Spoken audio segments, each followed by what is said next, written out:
rakyat.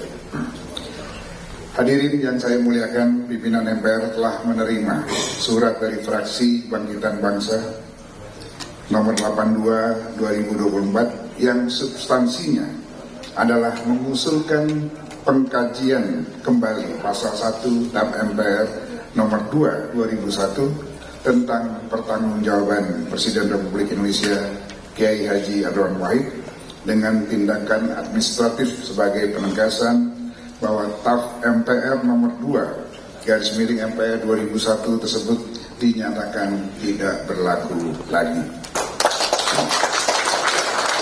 Hal ini penting dalam kerangka pemulihan nama baik Presiden Republik Indonesia Kiai Haji Abdurrahman Wahid.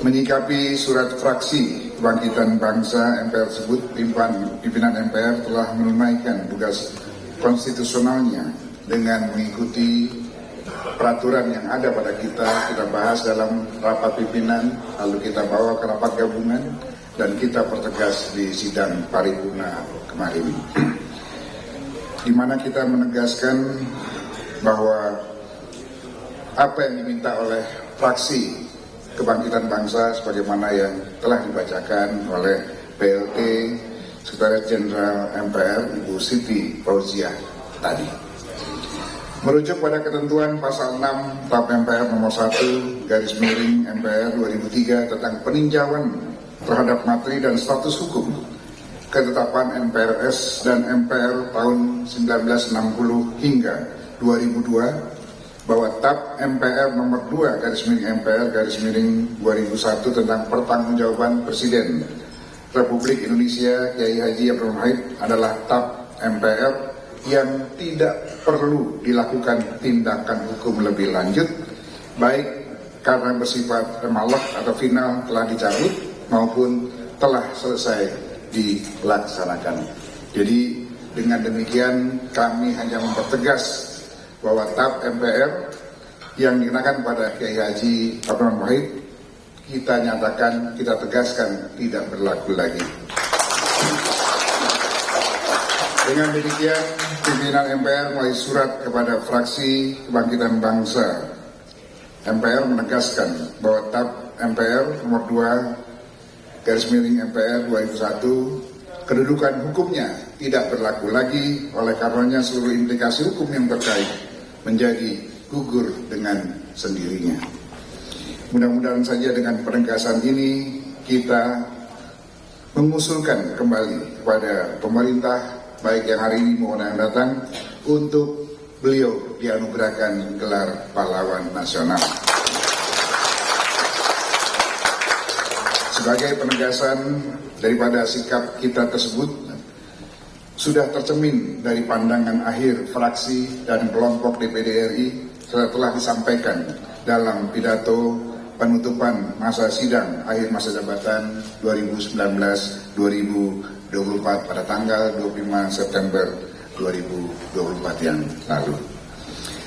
Hadirin yang saya muliakan, kita mengenal sosok Kiai Haji Abdurrahman Wahid atau biasa kita sebut Gus Dur sebagai tokoh agama atau ulama dan tokoh bangsa yang humoris. Mungkin beliau adalah presiden terlucu yang pernah kita miliki. Namun dalam konteks Indonesia, menjadi ulama dan tokoh bangsa yang humoris memiliki makna yang strategis dan substansial. Mengapa? Sebagai ulama, Gus Dur menjadikan humor sebagai pembungkus pesan-pesan moral, menjadikan ajaran dan dogma agama dengan bahasa yang lebih cair, jauh dari kesan kaku, dan langsung masuk ke bawah sadar yang mendengarkan. Di tangan Gus Dur, ajaran tentang moralitas dan spiritualitas disampaikan melalui bahasa yang universal, yang lebih mudah diterima dan dicerna tanpa menghilangkan esensi, makna, dan pesan yang tersirat di dalamnya. Sebagai tokoh bangsa, Gus Dur menjadikan humor sebagai sarana untuk menyampaikan kritik tajam dan pesan yang menohok. Kalau sekarang diganti dengan pantun, pesan-pesan yang menohok ya. Tapi ketika Gus Dur sampaikan dengan humor, akan terasa pahit dan getir bagi yang disasar, tetapi begitu relevan dan kontekstual bagi masyarakat yang terwakili aspirasinya.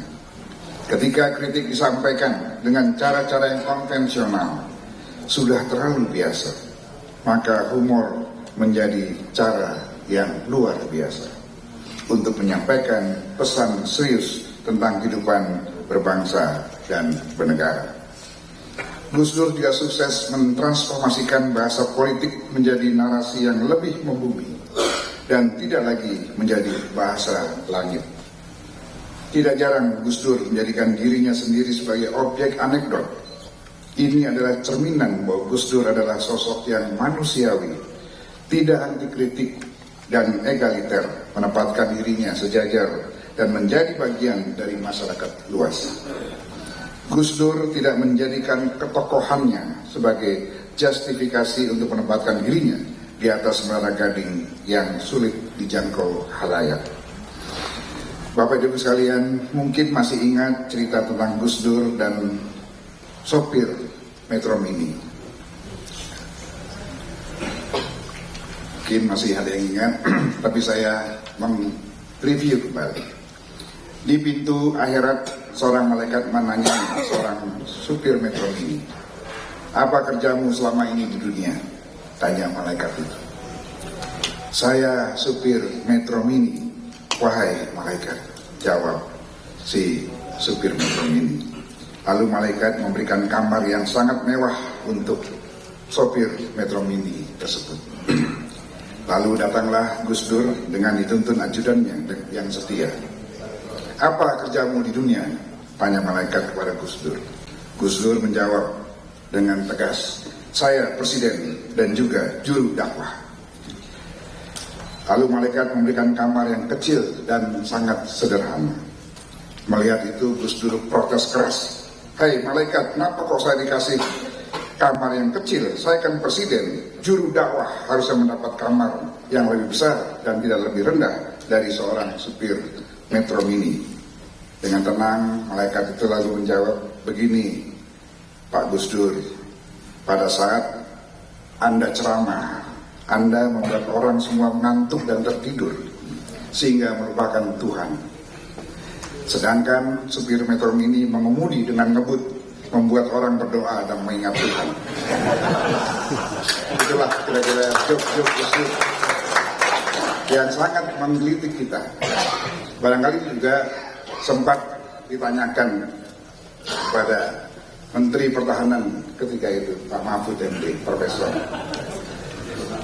"Gus, ini saya menjadi Menteri Pertahanan," kata Profesor Mahfud MD. "Tidak, kamu Menteri Pertahanan."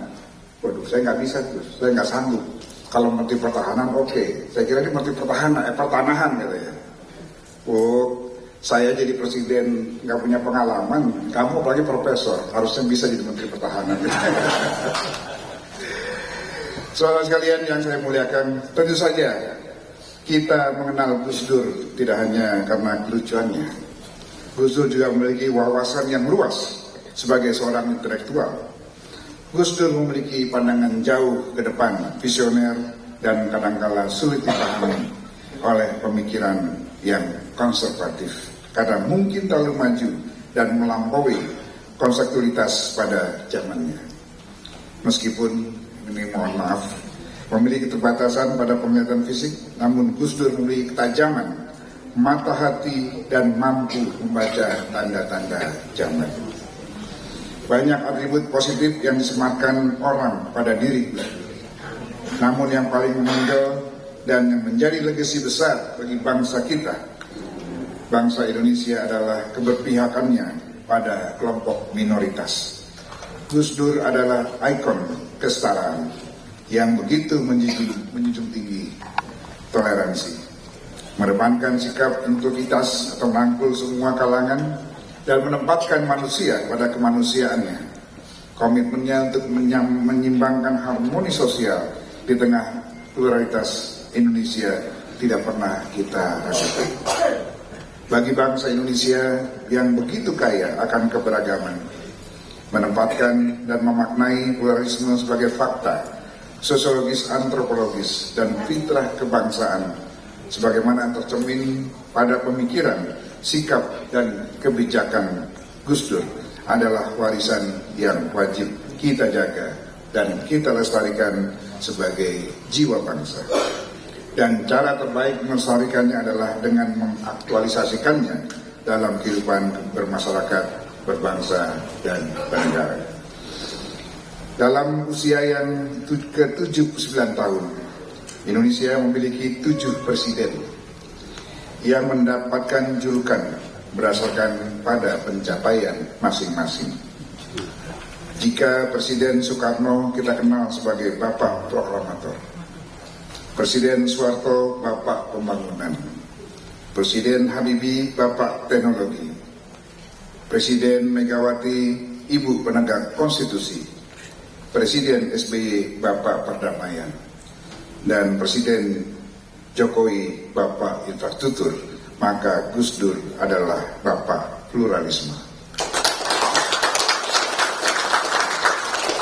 Keberpihakan Gus Dur pada pluralisme tidaklah terlepas dari komitmen kuatnya untuk menegakkan supremasi demokrasi yang berbasis pada kemanusiaan dan keadilan sosial. Bagi Gus Dur, memajukan demokrasi haruslah dalam satu tarikan napas dengan penghormatan terhadap nilai-nilai kemanusiaan atau humanisme dan perjuangan untuk mewujudkan rasa keadilan di tengah-tengah kehidupan masyarakat. Mungkin kalau Gus Dur masih hidup melihat perkembangan hari ini, tentu saja menjadi PR Presiden akan datang untuk memperbaiki nilai-nilai yang selama ini sudah memudar, ya. Di mana hukum yang tadinya ditujukan untuk menegakkan keadilan kemudian dijadikan seni untuk membenarkan yang salah, menyalahkan yang benar. Dan kita harus kembalikan lagi bahwa politik adalah ilmu untuk menegakkan konstitusi, memberikan negara yang berkemakmuran, adil, merata, dan demokratis. Bukan politik dan dijadikan sebagai ilmu yang memungkinkan yang tidak mungkin, tidak memungkinkan yang mungkin. Saudara sekalian yang saya muliakan, sampai titik ini rasanya kita dapat bersepakat. Begitu besar jasa-jasa Gus Dur dalam memperjuangkan nilai-nilai toleransi, demokrasi, dan keadilan sosial. Dan dengan adanya penegasan surat dari pimpinan MPR yang didukung oleh pandangan umum fraksi dan kelompok DPD pada sidang akhir masa jabatan MPR yang lalu, telah ada ketegasan bahwa TAP MPR nomor 2/MPR 2001 tentang pertanggungjawaban Presiden Republik Indonesia Kiai Haji Abdurrahman Wahid saat ini kedudukan hukumnya tidak berlaku lagi. Oleh karenanya, tidak berlebihan sekiranya mantan Presiden Kiai Haji Abdurrahman Wahid dipertimbangkan dengan sungguh-sungguh oleh pemerintahan hari ini maupun tahun yang datang untuk mendapatkan sekali lagi anugerah gelar pahlawan nasional sesuai dengan peraturan undang-undangan serta selaras dengan martabat kemanusiaan, jasa-jasa, dan pengabdiannya pada bangsa dan negara. Pimpinan MPR selanjutnya nanti akan menyerahkan secara resmi surat jawaban kepada fraksi Partai Kebangkitan Bangsa MPR, dan sekaligus dokumen tersebut kita kirimkan kepada keluarga besar mantan, atau kita serahkan kepada keluarga besar mantan Presiden Kiai Haji Abdurrahman Wahid dan Presiden Republik Indonesia Joko Widodo, serta kepada Presiden terpilih Prabowo Subianto melalui Kementerian Hukum dan HAM. Kemudian kita kirimkan juga pada Ketua DPR, Ketua MA, dan Jaksa Agung. Pada kesempatan yang baik ini izinkan saya sekali lagi mengucapkan terima kasih kepada segenap pimpinan MPR yang senantiasa mengedepankan sikap kenegarawan dan semangat gotong royong dalam melaksanakan berbagai tugas konstitusional selama 5 tahun. Terima kasih kepada Pak Basara, Pak Muzani, Pak Idan Wahid, Pak Fadel, Pak Jazilul dan semua pimpinan MPR yang sepertinya hadir pada hari ini, tapi ada beberapa tugas ke daerah dari tugas partainya, maka menitipkan salam pada keluarga Kiai Haji dan Kiai Haji Abdurrahman Wahid. Semoga acara ini berjalan dengan lancar. Demikianlah yang dapat saya sampaikan. Semoga silaturahmi kebangsaan ini menjadi penguat ikatan soliditas kebangsaan di antara sesama anak bangsa dan nilai-nilai kearifan dalam gagasan rekonsiliasi nasional menjadi semakin kolektif dan jiwa bangsa kita menjadi lebih hebat lagi. Sekaligus menegaskan kita bukan bangsa penendang. Sekian, wabillahi hidayah. Wassalamualaikum warahmatullahi wabarakatuh. Kepada Ketua MPR RI, kami mohon untuk tetap berada di depan. Selanjutnya adalah penyerahan dokumen dari pimpinan MPR RI kepada keluarga besar Kiai Haji Abdurrahman Wahid, fraksi PKB dan Menkumham. Kami mengundang dengan hormat kepada para wakil ketua MPR untuk mendampingi. Kami juga turut mengundang dengan hormat Ibu Sinta Nuria Wahid, didampingi oleh Kiai Haji Dr. Umar Wahid Hashim SPP, Ibu Alisa Wahid, Ibu Yeni Wahid, Ibu Anita Wahid, Ibu Inayah Wahid, serta Ketua Fraksi PKB dan perwakilan Menkumham, Kepala BPSDM disilakan maju ke depan. Jangan tinggi, jangan tinggi. Di bawah ya, di bawah. Flash, woi flash. Kami silakan penyerahan dokumen yang pertama diserahkan kepada Ibu Haja Sinta Nuria Wahid. Itu bapak, woi bapak.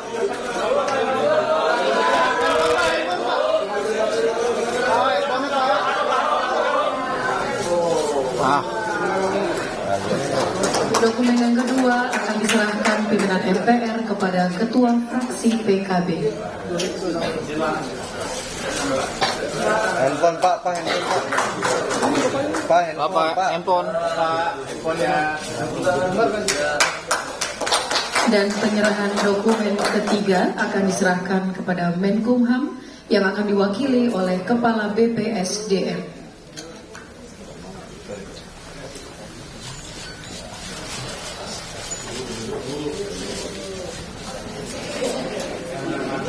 Selanjutnya adalah sesi foto bersama. Kami turut mengundang dengan hormat Profesor Jimli Asyidiki, Dr. Alwi Shihab, Profesor Mahfud MD, Profesor Dahlan Iskan, dan PLT Sekjen MPR RI.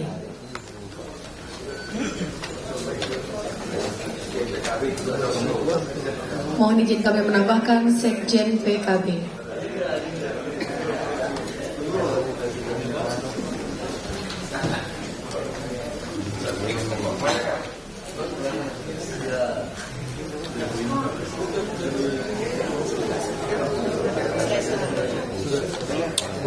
Baik, kami hitung Bapak dan Ibu. 1, 2, 3. Sekali lagi. 1, 2, 3.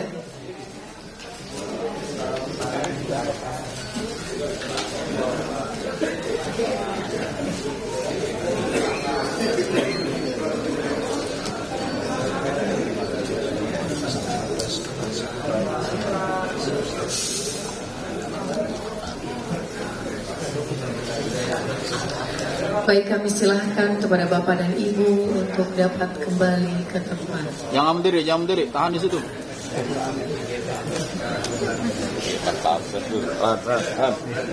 Ngeri kan? Ngeri memalukan.